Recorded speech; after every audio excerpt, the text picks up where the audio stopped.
I'm Charlotte McLeod with investingnews.com, and here today with me is Chris Vermeulen, Chief Market Strategist at thetechnicaltraders.com. Thank you so much for joining me. Great to have you.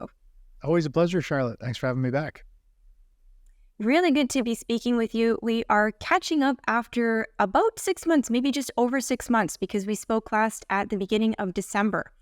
So if we look back to that time when we were talking about gold, it was at about the 2089 level, and we were kind of waiting to see whether it was going to be able to break through, which of course ultimately it did get there.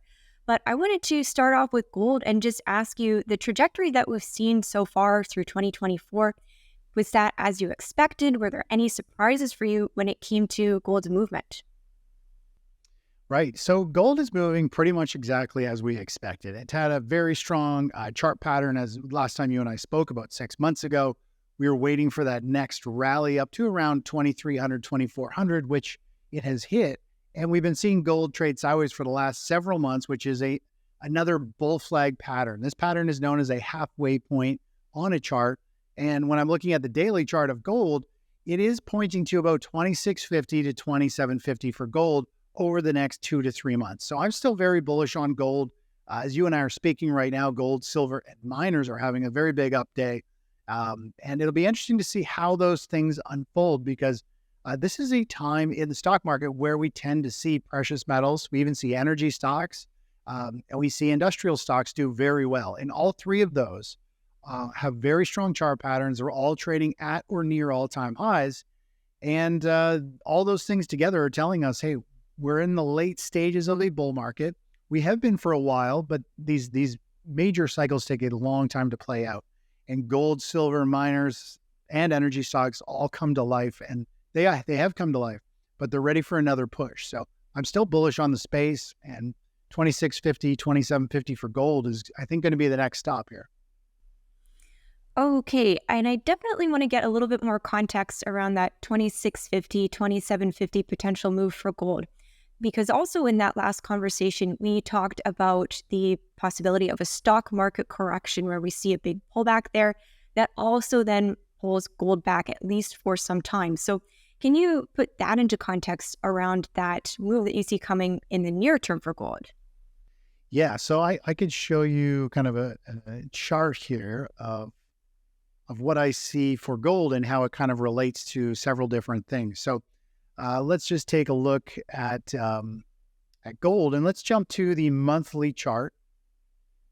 And there's a couple of very interesting things here to bring out. So let me just go back to kind of the really big picture of what assets kind of come to life during the late stages of a stock market. So this bullish cycle here is the stock market cycle. The yellow one is the economic cycle. Now, when the stock market gets close to a major top, we tend to see precious metals do very well. We tend to see energy stocks do well, and industrials. And there's reasons for all of those. But right now, we'll really just focus on precious metals because they're trading near the highs, and energy because that is kind of our focus right now.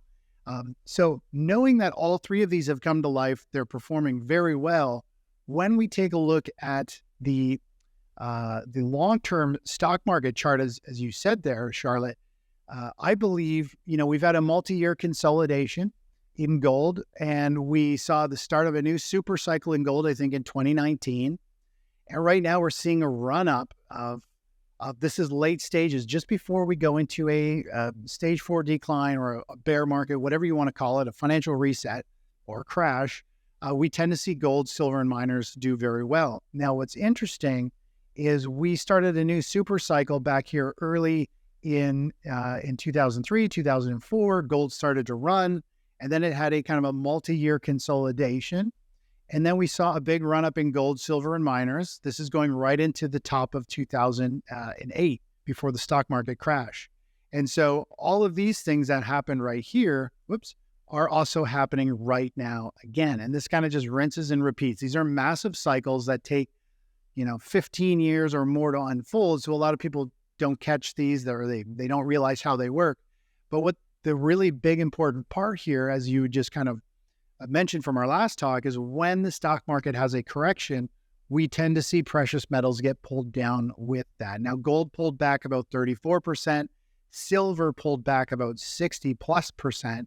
So, we could see gold very easily here rally up into this 2650 area, 2750, and then potentially pull back with a bear market and come back to where it is right now, or maybe even find support somewhere down in this range, in this 2000 or to 1800 level after the next financial reset. And as much as it's a bullish case for gold, the problem is when we go through a market correction, people who love gold and don't want to sell it are still forced to sell it.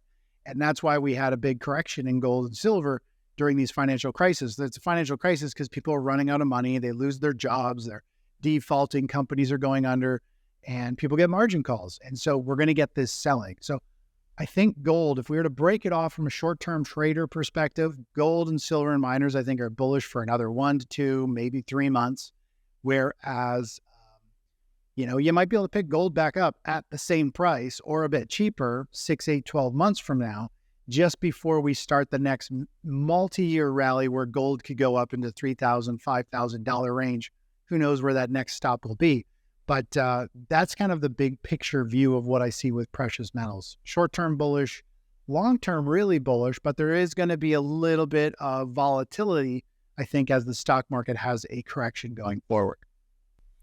Okay, I think that helps me understand the sequence that you're seeing very well.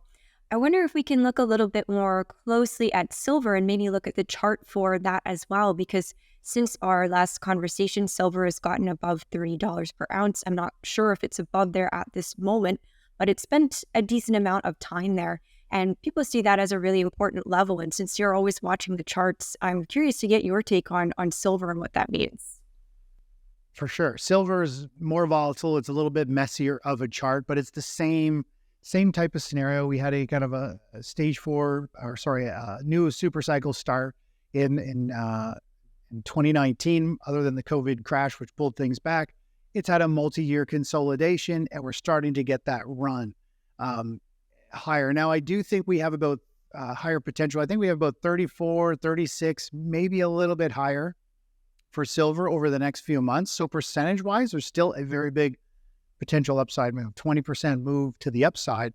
Silver could come right into these highs from, back in 2012. We might see one final push up there. And then it's going to have a very similar scenario, I think, where we go into a bear market and it pulls back and corrects. Again, we're in a very similar scenario where silver broke into a new super cycle back in early 2000s. It had a big pause. It had a run up into the 2008 bear market top. And that's where we are now. We're having that run up, and people are moving here for safety. People are worried about banks. They're worried about stocks falling. People are talking about peak sales in the SP 500. Most companies are starting to downgrade their sales. So things are slowing. Unemployment is starting to rise. In fact, the unemployment chart shows some pretty interesting data when we look at the 24-month period. Now, every time unemployment crosses the 24-month moving average, which are these red lines, we have a recession, we have a financial reset, and we have done that. So all the things are coming full circle, that the music's coming to an end. Stocks are going to, correct. People are going to go through a lot of financial pain with real estate investments and things like that. So that this is just part of the cycle. None of this is really a bad thing if you know this is how it works and you're prepared for it, and you can, generate returns from falling markets, or at least sidestep them. In fact, I watched the movie Margin Call the other day, just because it feels like we're getting close to that scenario again, where the majority of people think, the stock market's going to go up for a long time. They think 2022 was the last bear market. I think a lot of people have the wool pulled over their eyes, and we're about to go through a huge reset, especially real estate investors. They don't know what we're walking into. So, silver is very similar to gold, and even the gold miners. When we look at gold miners, they have built a similar chart. They had a breakout here in 2019. It's popped up. It's consolidating. It's building a launch pad. Is just starting to come to life for potentially a run back up to maybe $40, $45. I think over the next couple of months, we could have, remember, these are the monthly charts. So each one of these bars is 1 month. So we could have like a nice 1, 2, 3 bars in a row here that could, bring us some pretty substantial gains, 40 to 42 to $44 upside in the miner space, which is, again, that's 20+% potential in the space. Okay, I think a number of places to follow up with you there. And what I'll ask about first is you had mentioned in the long term where you see the gold price going. If we look toward that long term for silver, what are your expectations for the price? Yeah, I believe when we start the next major run up after, say, the financial reset that I believe we're going to, I think we're going to see, the highs that we saw back in 2011 broken very easily. I Some of my projections go to around $82, $85 per ounce for silver. So pretty explosive, lots of upside potential when the time comes. So I like both metals. Gold is nice because it's slow and steady. A bad day on gold doesn't, make people panic, but a big day down on silver, because silver is more volatile, is very emotional. So silver obviously has a lot more potential, but you definitely have to be able to stomach that. But again, lots of upside potential. Once the new cycle starts, we'll go into one of these huge rallies where the markets rally for a year or 3 or longer, and we see some pretty substantial returns. All right. And I know from reading comments from our audience, when people hear about things like a stock market correction or a crash or a reset, they kind of look around sometimes and they wonder, okay, I've been hearing that this is coming, but where is it? Why isn't it here yet? So do you have any comments on that note in terms of why we haven't gotten there quite yet? Well, like there's a couple sayings. They say either the market, if it doesn't shake you out, it will wait you out. And so things always take way longer than we ever think to happen. The market seems to drag things. And then you throw the Fed in there and the government. They kick the can down the road with all their manipulation or trying to support things. In fact, we're actually seeing a huge surge right now in government jobs. As a percentage of job openings, the government is creating tons of jobs. We've seen this just before a lot of other recessions, all of the other recessions, in fact. They're always trying to mask things and make things look better than they are. They're creating all these jobs, yet unemployment continues to rise. So overall, I think these markets they're dragging out, and they usually take a lot longer than people think. And the Fed definitely is taking their sweet time to kind of kick the can down the road and delay things. There will be a time when the market finally breaks. I think it'll probably be this year. It'll start to break to the downside. A lot of people talking about the Fed, starting to cut rates. I don't really see that coming anytime soon myself. I believe the Fed starts cutting rates when there's a lot of blood in the streets, when investors are losing a ton of money, meaning stock prices are falling sharply. I think there needs to be a lot of things going wrong for investors for them to do that. So I don't see them doing that until things get pretty ugly and the stock market's down maybe 10% or 15% from where it is right now or more. And of course, they love their interest rate cuts. They've got 1,000,000 basis point cuts they can fire off now. They've reloaded their gun. They've got a machine gun at the rates they're at. They can just fire off quarter basis point after another forever to try to support this market. But once the downward tide starts, we go into a big recession. It's kind of a self-fulfilling prophecy. Individuals are losing jobs. Businesses are going under. Defaults happen. And really, people just tighten up with their wallets and their spending. And sales slow even more. So once that spiral starts, the Fed can't really stop it. That's why we always go into a big reset. But they definitely kick it down the road as long as they can to support things until it breaks. Okay, I think that helps me understand as well. And so going into this type of reset situation where all kinds of things are happening, would you be looking to trade that in some way, or is this a situation where you want to have cash and you want to just be ready to jump in at the moment when you feel is right? Yeah, so it really depends on the type of trader you are. Like, for example, I focus on asset revesting signals, which means we rotate our money into one asset class at a time. We're either in the stock market, or we're in bonds, or we're in a currency like the US dollar index, or we're in cash. We just move from one asset to another. We don't diversify because diversification is a way to get an average return. You're going to have some big winners. You're going to have a bunch of big losers. And when you blend them together, you have a really poor average return. So we're long the markets right now. We're continuing to ride this market up. As bearish as I am, and a lot of people don't fully understand this because they always hear me talking about how bearish I am and this huge correction's coming. Just because I'm bearish and I see rough times ahead doesn't mean we're actually shorting the market or buying inverse ETFs. We are long this market. We keep hitting new all-time highs with our accounts because we follow the trend. As long as we follow the trend, when it reverses, we will close out our positions and we'll start moving into something that rises when the stock market goes down. So right now, I think you really still need to be long. I don't think there's a whole lot left in the stock market, but you just never know. So we continue to ride it from a technical standpoint, following price, managing our positions. And we're going to have to see like a broad market correction at some point where there's a big sell-off. From a technical standpoint, the trend is down, meaning we have lower highs and lower lows. That's the definition of a downtrend. And if, we're going to have money management positions in there saying, hey, if our position falls to this level or our trailing stop gets hit, or the technicals say we're in a downtrend, then we close out our position and we move to a different asset. Eventually, when we get into a bear market, we'll be trading inverse ETFs. So as the stock market falls, we move into an ETF that goes up in value. So there's a lot of money to be made in a bear market. And then there's even more to be made when, it comes to an end and we have more capital than we've ever had to reinvest into the markets when dividends are high and everything is fairly valued or even undervalued. So there's lots of potential coming. Financial resets are a very good thing for those who can embrace it and understand it. But if you don't know what you're doing, sometimes when the market turns around, cash is just a simple no-brainer. Just collect your 4 or 5% a year in cash, let the storm go through and pass, and then reinvest your capital. It's kind of like a simple no-brainer investment. Okay, yes, of course, every person is different. I think another point that I wanted to check in with you is dollars. So this was another topic that we touched on at the end of last year, again, in relation to that stock market correction. I believe you had mentioned at that point we might see the dollar go up. So looking at its performance in 2024, has it been as you expected? And maybe we can just get an update there on what you see coming.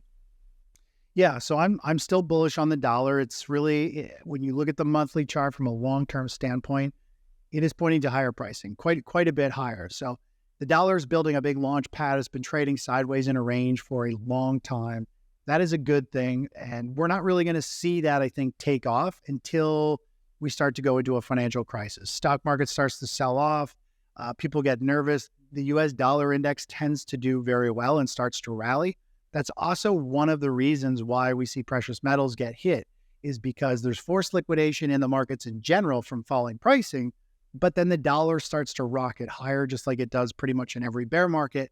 And if the dollar goes up, it naturally kind of wants to pull gold lower. So there's a couple of things that pull on precious metals during a bear market, and that's why it goes down. You're really fighting a couple major headwinds at that point. So I think the dollar index is still bullish. I hold a lot in US dollars because I'm expecting it to go higher. All my investments I buy with US ETFs because I not only want to hold those ETFs for gains, but I also want to hold it in US dollars because I believe there's another 5, 10, 15% upside in the dollar conversion from Canadian dollars to US. I'm in Canada, so I want to hold US because I think that alone is a trade itself. Okay, good to go over that as well. And I think toward the beginning of this conversation, you were mentioning opportunities in energy as well. So I was wondering if you could break that down and tell me where in energy you're looking at the moment. Sure. Yeah. I'll show a quick chart of the energy stocks because it really kind of shows a good visual of what we're looking at. So if we go to energy sector stocks, so this is XLE, and this is the monthly chart. What's kind of important here when we go way back in time is, as I showed you before with those cycles, precious metals and energy do well. Typically, we see energy it has a big rally and then it'll have a big move up just before we go into this is the 2008 financial crisis. Typically, you'll see it muscle higher before we go into a bigger correction. And here we are consolidating again. And I believe we're going to see energy stocks, which are flirting near all-time highs, push higher one more move along with gold and silver. And then I think we're going to see the energy space pull back. So right now, definitely the war and stuff is helping support higher oil and gold pricing. Those are two commodities that do well when there's chaos. Couple that with, I think we're at the end of a stock market cycle, and we should see energy stocks have another rally and push higher here. So that's kind of the scenario that I see with these is upside potential. Again, it's going to be short-lived, Charlotte. I think it's going to be 1 to 3 months. It's just a trade, and then there's going to be a big correction in price because almost everything goes down in the stock market when we go into a bear market. It's like the tide going down on the ocean. When the tide goes down, doesn't matter what boat you're in, you're going down with the tide. And so it doesn't matter what stock you own in the stock market. The odds are you're coming down with the market. So that's why I step out of the equities markets when it's going down and we move into something else that's not related that can go up, like the dollar index, for example. Yeah, I think as you go through and you show all of the charts, it's really just indicating how everything is lining up in kind of the same way, at least in terms of what we're talking about here. So that's really good for everyone to look at. I will ask one more question on the energy side of things, just because it is one topic that we've talked about before, and that's uranium. So I know our audience gets very excited about what's going on in uranium, and there was a lot of excitement at the beginning of the year there for equities and the price. So is it similar again there, going along with the energy and the precious metal, with similar trajectory that you see coming? It's a little bit different. I've never really followed it in terms of how it moves with major super cycles. The ETF like URA, which a lot of people know, I mean, it's been out of favor for decades, and it's finally put in a massive bottom, and it's come to life over the last several years. We're actually long uranium stocks right now. We were long silver miners till about a month ago. Up near the highs, we hit our target and we got out of there. But we're long uranium stocks in one of our strategies, hoping it's going to find a bottom here and start to move higher. But overall, I mean, it is a difficult trade. They're going to get pulled down with the markets. They're very volatile. Right now, it's just a short-term trade. I don't see them really taking off and skyrocketing. I think they could go back to the upper end of their range that they've seen over the last several months. So there's some good potential upside, 20+% from where they are.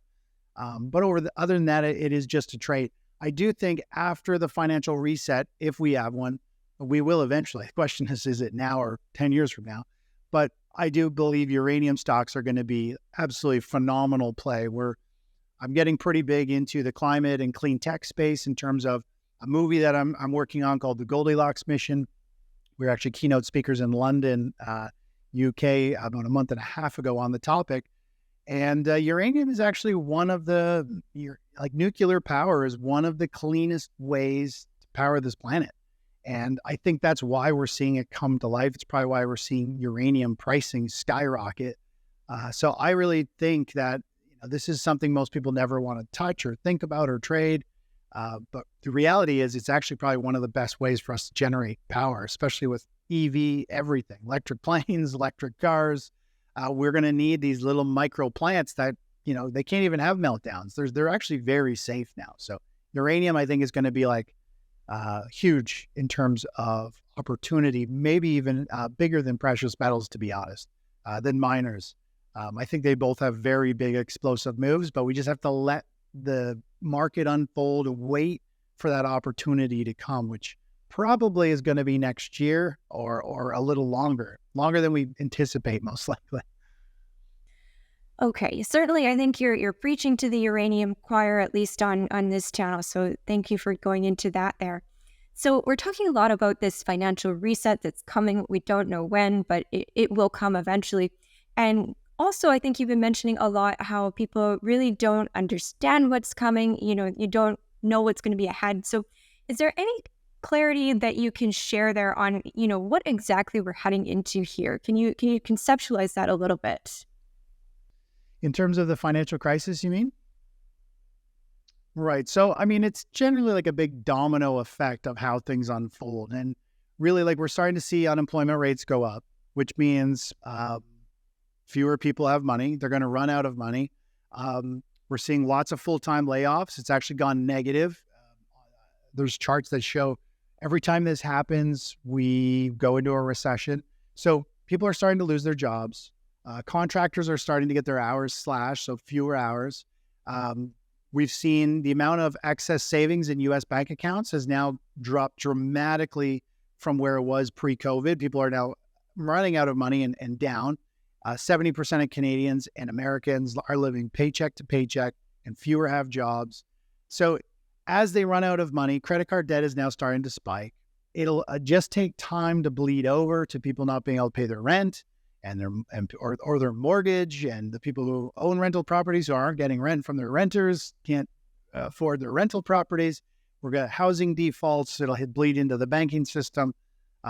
It really is just a big domino effect of how things go. I think it's going to be like another, like a, say, mini 2008, but it could be like very similar. I mean, I think they say banks are protected. They're not. They're over leveraged. I mean, they're stockpiling cash more than ever, these banks, because I think they realize they're totally screwed when the trend turns down, and they're going to be left holding the bag with a lot of real estate and commercial real estate that's going to be worth less than their mortgages. And so it's just a big cycle. It's an opportunity for people who can protect their capital. You'll be able to buy properties down the road. You'll be able to buy dividend stocks and all these companies when they're going to be like fairly valued or severely undervalued. So it's just a matter of holding kind of steady and protecting your money while this unfolds. And it'll be really rough and kind of depressing for those who are on the wrong side of it, over leveraged with stocks, over leveraged with real estate. So yeah, I mean, that's kind of how I see it unfolding. That's pretty much how it almost always unfolds. Is people run out of money, they stop paying their mortgage and their credit cards, and the defaults, the banks and credit card companies are left holding the bag, and it carries over to the rest of the market. Right. Sorry to make you paint kind of a bleak picture, but for me, it helps to really understand, because I think that can push people into actually acting. So good to go over that. And just as we're finishing up, so usually when we're heading into the summer tends to be a quiet time. Maybe people don't pay as much attention to the markets. But it sounds like from everything you've said today, the next couple of months are going to be really important. And this might be a time when you do want to be involved. So any final pieces of advice or words that you would leave investors with? Yeah, I mean, when you look seasonality wise, the stock market usually tops out in June or July. I believe there's a little bit upside left in the stock market, which we're long right now. Precious metals and miners, I think, are going to be kind of the space to play right now. I think over the summer, I think they're going to want to drift and move higher. And I see that being kind of the only kind of sweet spot. They have one of the nicest sets of charts, gold and silver. I like both of those the most. Other than that, I mean, I'm not that excited about stocks in general. So, and here's the other thing is gold miners should do okay. They could rally quite a bit, but the problem is when we get into this scenario where the stock market starts to struggle and top, gold miners might hold their value or maybe move up a couple of percent while the stock market falls. Yet physical gold and physical silver could rally another 5, 10, 15, 20% from here. And the reason is, as I mentioned before, Charlotte, is gold stocks are a stock. They're stuck in the stock market. So if the stock market goes down throughout the summer and fades lower, they're getting pulled down with that tide. Whereas gold and silver are disconnected from the stock market. They're a commodity and they can keep moving up. And we've seen this over and over again. A lot of people are going to want to move into gold miners because they want to make as much as they can. But the reality is you'll probably make more with gold or silver physical, like the ETFs for owning physical, than you will with the miners. They have upside potential, but it usually gets muted if the stock market starts to go down. So to me, it's the physical metals is actually the easy, lowest risk play right now, not the miners. There might be some miners that take off. There always will be, but if you're going for the no-brainer, to me, it's kind of gold or silver or a blend of the two.